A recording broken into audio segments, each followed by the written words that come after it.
Sir, मला 2 मिनिटं तुमच्या संग एका महत्त्वाच्या विषयावर बोलायचं आहे. बोल, कशाच्या संदर्भात बोलायचं तुला? सर, अनिकानं बाहेर जो काय तमाशा लावलाय, म्हणजे तिने त्या प्रायव्हेट क्लासेसचे सगळीकडे बॅनर लावलेत कॉलेजमध्ये. कॉलेजने तिला याची परवानगी दिली आहे का? नाही नाही, म्हणजे कॉलेजने अधिकृत परवानगी दिलेली आहे असं काही मी म्हणणार नाही, पण कामिनी मॅडमने अनिकाला परवानगी दिली आहे, त्याचं काय करायचं? अहो, पण मग तुम्ही चुकीच्या गोष्टीला विरोध करायला नको का? सर, अहो, नुसतं धिंगाणा लावलाय बाहेर तिनं. कॉलेजचं सगळं वातावरण खराब केलंय, माझी बदनामी करतात ते.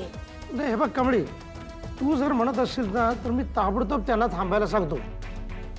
पण एक बाब तुझ्या लक्षात येते का? कदाचित ही गोष्ट तुझ्यासाठी आनंदाची असू शकते. अगं, तुझे फोटो असलेले बॅनर्स मुंबईभर झळकलेत. अहो सर, म्हणजे तुम्हाला बी असंच वाटतंय का मी त्या क्लासमध्ये जात होतो? अहो सर, त्या क्लासची फी किती आहे माहित आहे का? हे बघ, तू त्या क्लासमध्ये शिकलीस की नाही हे तपासायला कोणी बसणार नाही, पण बॅनर्सवरती तुझे फोटो आहेत म्हटल्यावर कोणीही हेच म्हणणार आहे की तू त्याच क्लासमध्ये शिकलेली आहेस. अहो, पण मला ते सगळं नकोच आहे. मुळात काय ना कमळी, की हे बॅनर्स एका प्रायव्हेट क्लासने लावलेले आहेत, त्यामुळे कॉलेजला त्याच्यामध्ये हस्तक्षेप करता येणार नाही. आणि तू देखील त्यांना जर का परवानगी दिलेली असशील तर तुलाही काही करता येणार नाही. अहो सर, मी तेच सांगायलो का मी त्यांना कुठली बी परवानगी दिलेलीच नाही. नाही, जर असं असेल तर तू त्यांच्यावरती कायदेशीर कारवाई करू शकतेस. पण असं आहे की तो क्लास खूप मोठा आहे, त्यांच्यासमोर उभं राहणं सोपं जाणार नाही. म्हणजे काय ना कमळे की त्यांच्याकडे काहीतरी पुरावा असेल, खात्री असल्याशिवाय ते बॅनर्सवरती फोटो छापणारच नाही. काय ना की त्यांना इतक्या वर्षाचा या क्षेत्राचा अनुभव आहे, तेव्हा सहजासहजी ते चुकणार नाही.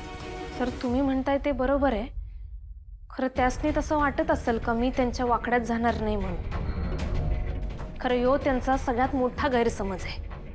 आता मी त्यांच्यासमोर उभारणार आणि त्यांनी ज्या भाषेत हा सगळा खेळ केला ना त्याच भाषेत त्यांना उत्तर बी देणार.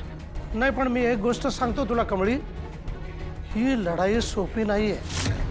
हां, आता तुझ्यामध्ये हिंमत असेल ना तर लढतो, भिड त्यांना. होय सर, आता मला एक गोष्ट चांगलीच कळली. आता माझ्या सोबत कुणी उभारणार नसेल तर मी स्वतः माझ्यासाठी उभारणार आहे आणि आता मी तसंच करणार. Sir, thank you. तुमच्या संग बोलून मला जरा बळ आले. आता तुम्ही बघा, मी आता ही लढाई लढणारच. येतो. काय मुलगी आहे, पण ही जेव्हा एवढ्या ठामपणाने बोलते याचा अर्थ तिच्या बोलण्यात सत्यता असणार. काहीतरी ठोस पुरावा असल्याशिवाय कमळी असं काय बोलणारच नाही.